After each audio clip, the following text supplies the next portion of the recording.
Sa mapagpalang araw po sa ating lahat and welcome po to our daily devotion. At ngayong araw po is yung topic po natin is patungkol po sa ikaw ba ay tunay na anak o ampon ng Diyos. So yung ating Bible verse naman po para sa araw na ito po ay matatagpuan po sa Galatians chapter 4 verse 4 to 7 po. At ito po ang sabi po sa English, "But when set time had fully come, God sent His Son, born of woman, born under the law, to redeem those under the law, that we might receive adoption of sonship. Because you are His Son, God sent the Spirit of His Son into our hearts, the Spirit who call out, Abba." Ito na po sabi sa Tagalog.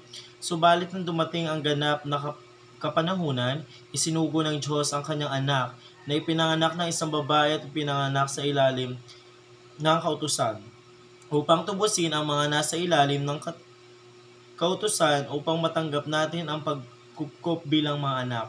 At sapagkat kayong mga anak isinugo ng Diyos, ang Espiritu ng kanyang anak sa ating mga puso na sumisigaw, Abba, Ama."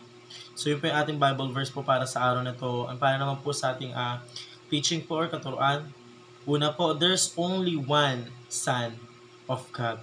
So, tayo po, we have different types of religion po, but we have only one Son of God po. Kasi yung iba pong mga religion po, yung sinasamba po nila is yung ahas, mga santos-santuhan po. But nakasulat po din sa Biblia na we have only one Son of God po na kailangan po natin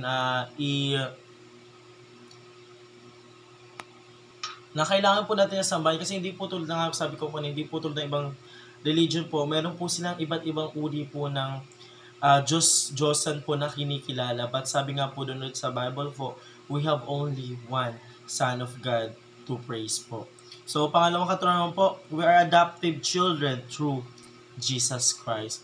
So, dito po sinasabi po dito na we are adopted po by Jesus Christ. Kasi nung time po na tayo po ay marami pa pong kasalanan because of one man po, nung tayo po is mapapurasahan po ng kamatayan.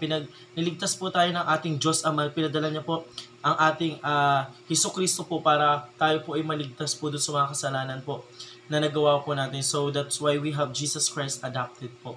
Kumbaga, siya po yung pinakapangalawang ama natin, that we have only one God po na kinikilala po natin. So, pangatlong katuruan naman po, we receive the Spirit through Christ, Abba, Father.